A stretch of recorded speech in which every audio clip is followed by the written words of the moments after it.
Hello student. आज हम लोग जानेंगे law of limiting factor series के एक और बहुत इंपॉर्टेंट लॉ को जिसे कहते हैं शेफर्ड्स लॉ ऑफ टॉलरेंस। हम लोगों ने अब तक दो लॉ देख ली है। आज के वीडियो में हम लोग शेफर्ड के लॉ को डिटेल में समझेंगे। शेफर्ड का जो लॉ ऑफ टॉलरेंस है वो 1911 में विक्टर आर्न शेफर्ड ने दिया था। ये एक एनिमल इकोलॉजिस्ट थे। तो इन्होंने क्या एडवांस किया, उन्होंने देखा कि जो लाइबिक का लॉ था वो डेफिशिएंसी पे काम करता था। जो पहले के लॉस थे वो बैरल वाला लॉ हो, लाइबिक का लॉ हो, ब्लैकमैन का लॉ हो, सब किसका बात करता था?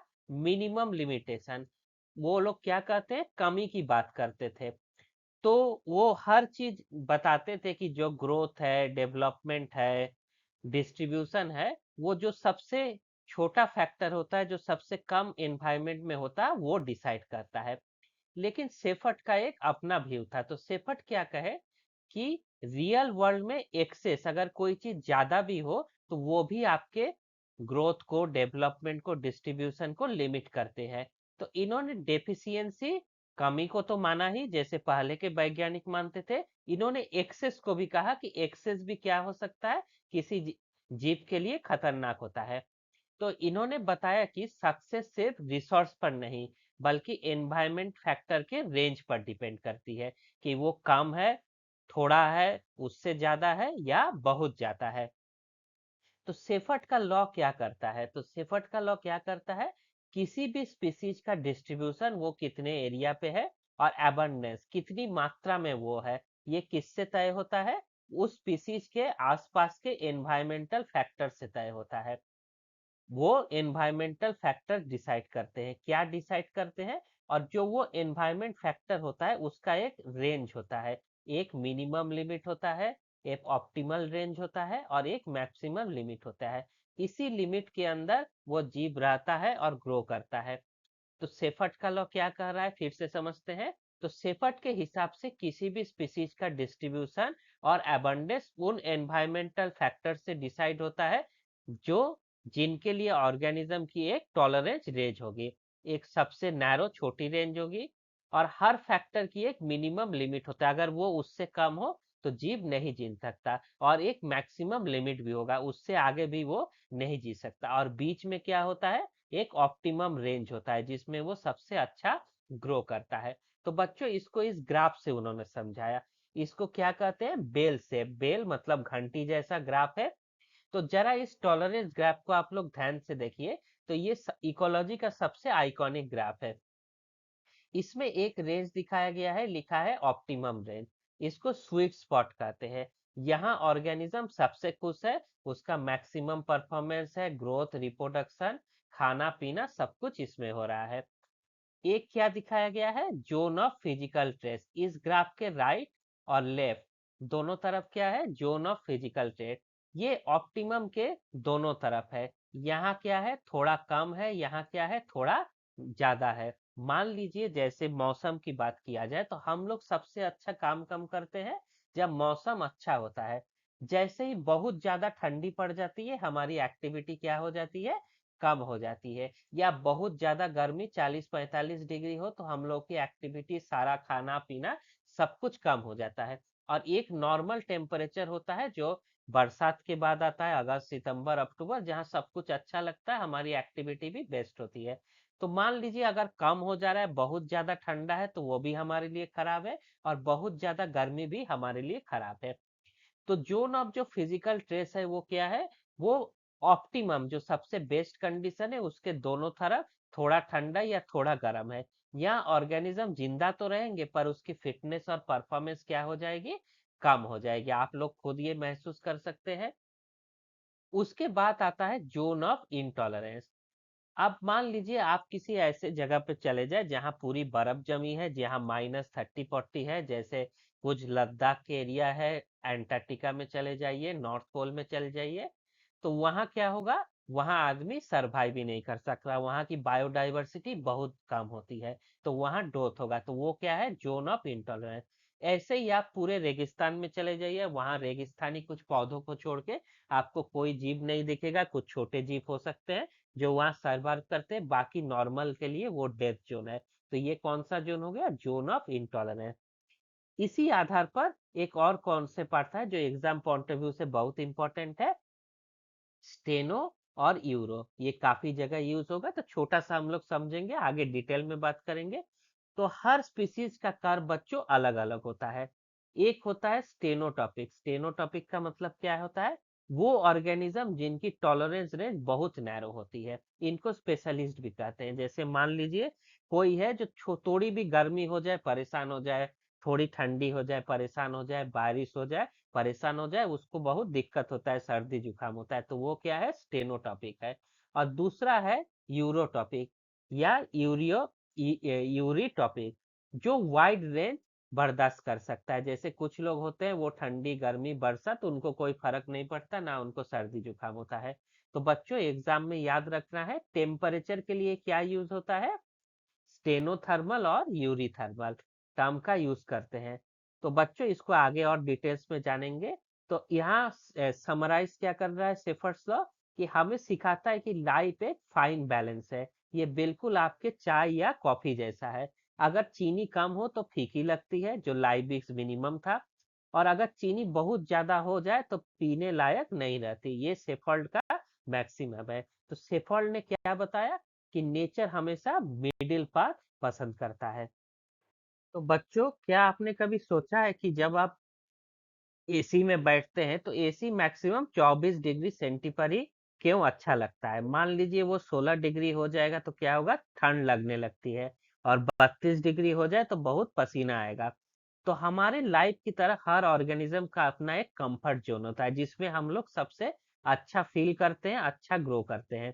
तो आज हम देखेंगे शेफर्ड का वो टॉलरेंस कर्व जो बताता है कि नेचर में आप कैसे बढ़ सकते हैं और कहाँ स्ट्रगल शुरू हो जाती है, इनके बीच की लकीर क्या होती है। तो सबसे पहले आता है हर एनवायरमेंट वेरिएबल। जैसे टेम्परेचर की बात की जाए, सैलिनिटी है, पीएच है, उसका एक टॉलरेंस कर्व होता है, एक स्पेसिफिक कर्व होता है। इसके 5 मेन पार्ट्स होता है। एक होता है मिनिमम।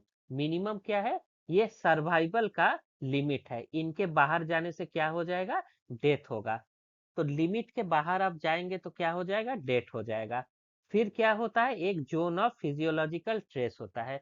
ये वो इलाका है जहाँ ऑर्गेनिज्म जिंदा तो है पर उसको स्ट्रगल कर रहा है।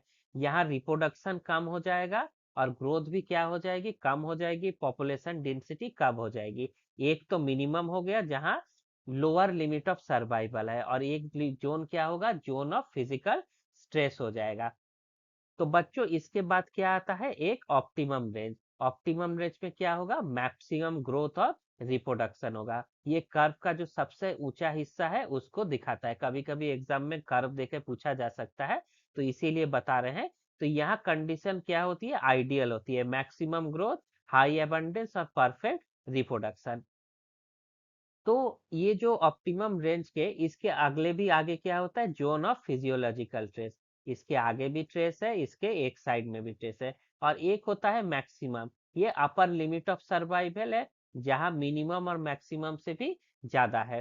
तो अगर ग्राफ को देखा जाए तो एक एक्सिस पे हम लोग क्या देखते हैं? एक एक्सिस पे हम देखते हैं एनवायरमेंटल फैक्टर्स, या चाहे टेम्परेचर का हो, पीएच का हो, या मॉइस्चर का हो। और वाई एक्सिस पे हम लोग क्या देख रहे हैं? बायोलॉजिकल परफॉर्मेंस को देखते हैं, वो ऑर्गेनिज्म कितना फिट है, कितना सरवाइव कर रहा है, कितना ग्रो कर रहा है।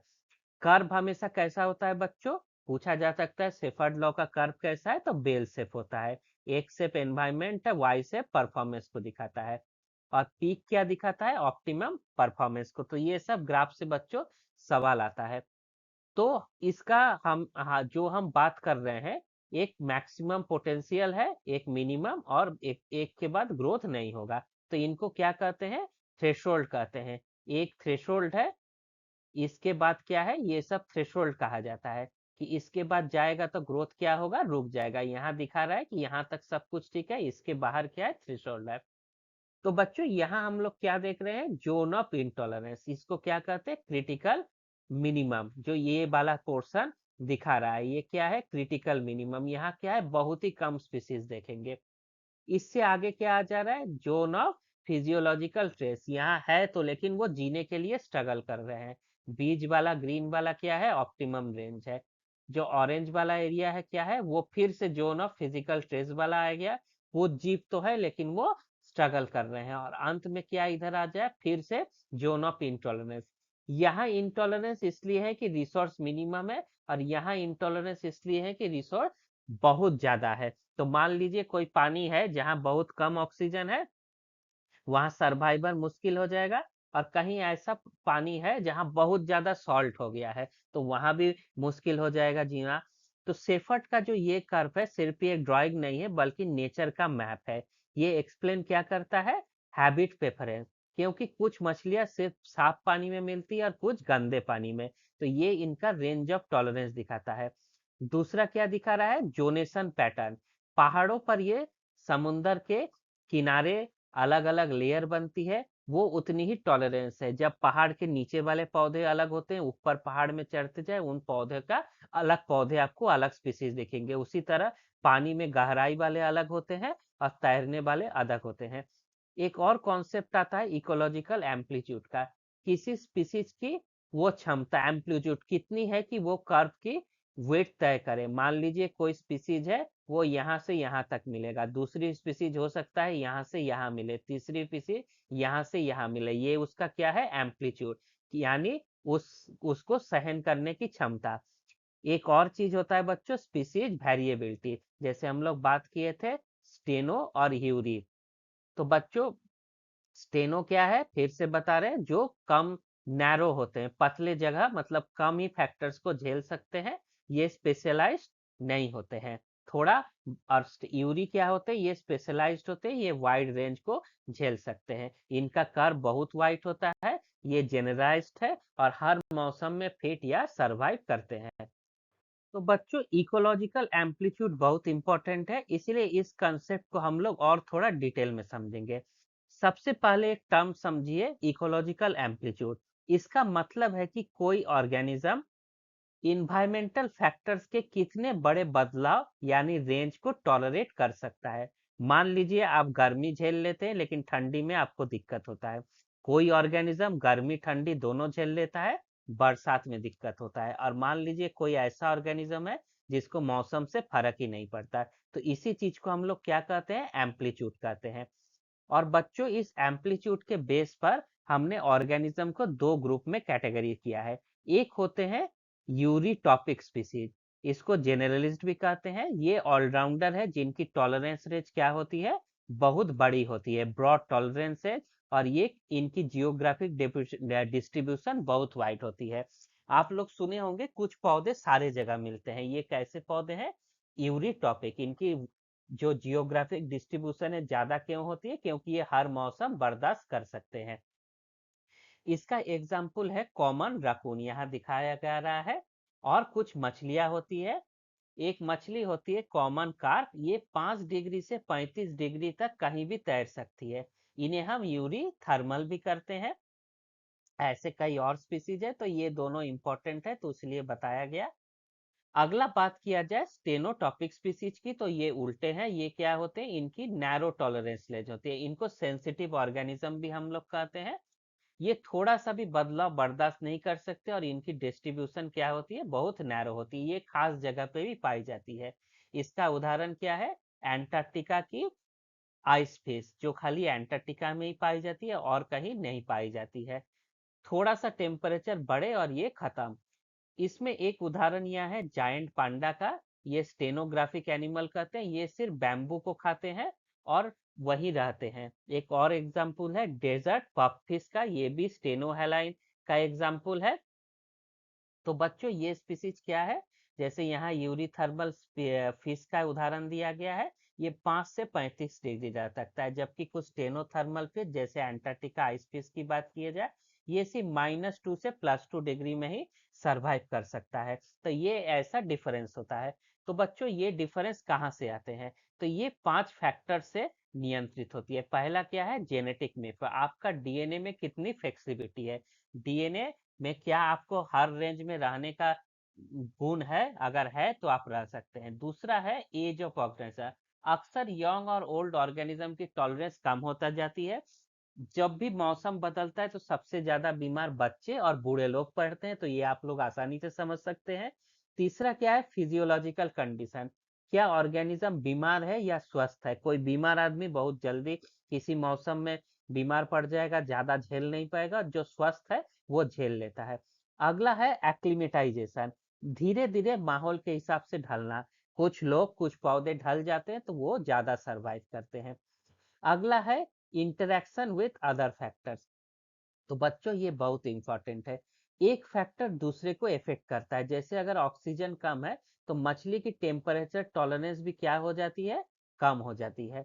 तो ये सारे फैक्टर्स मिलके डिसाइड करते हैं कौन सा स्पीशीज कितना झेल सकता है, उसकी क्या एम्पलीट्यूड है।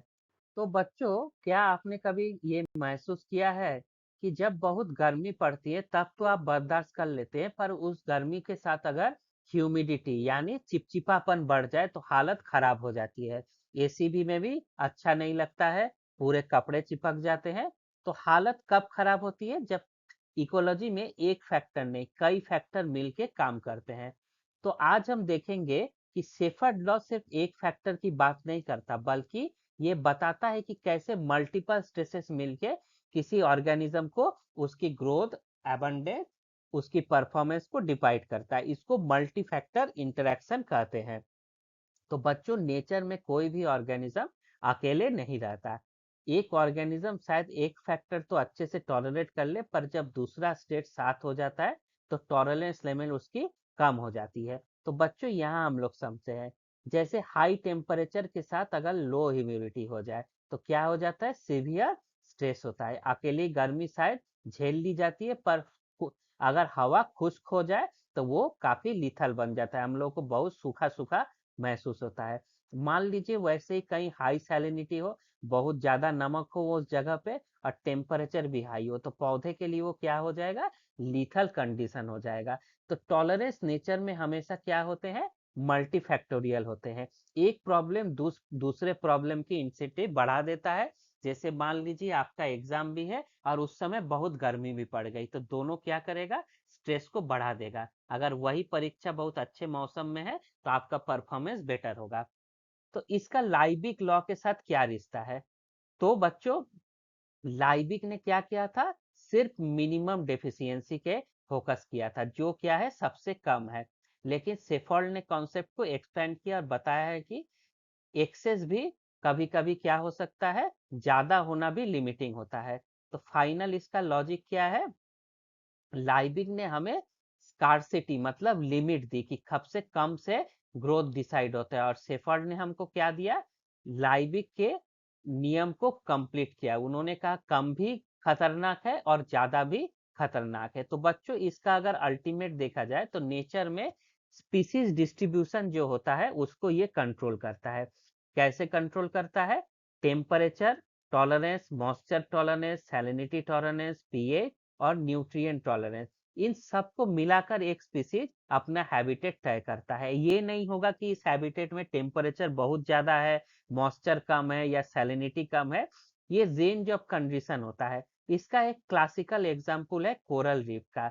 बच्चों, जो कोरल रीफ होते हैं वो स्टेनोथर्मल ऑर्गेनिज्म होते हैं, यानी इनका टेम्परेचर टॉलरेंस रेंज बहुत कम होता है।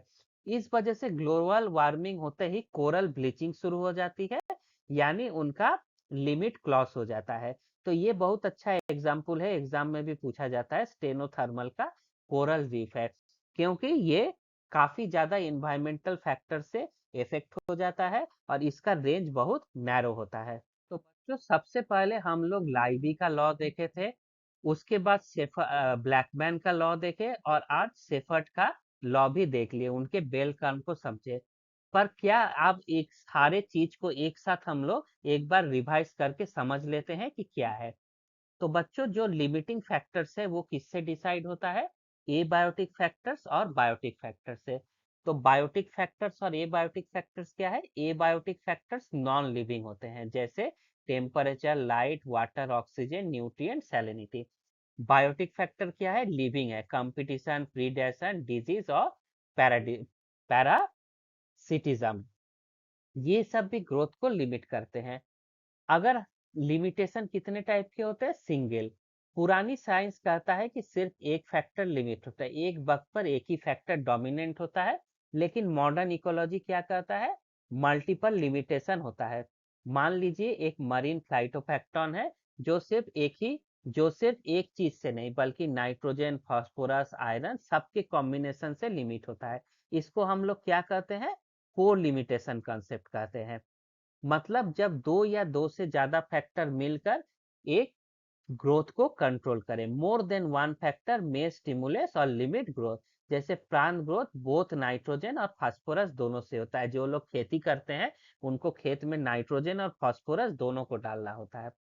तो अगर इसको कॉन्सेप्ट को रिकैप किया जाए तो इन्होंने क्या क्या था? लाइबिग ने क्या क्या था? न्यूट्रिएंट की कमी ग्रोथ को रोक देती है। मिनिमम जो होगा, मिनिमम शब्द उन्होंने दिया था, minimum nutrient limits growth. Blackman क्या क्या था?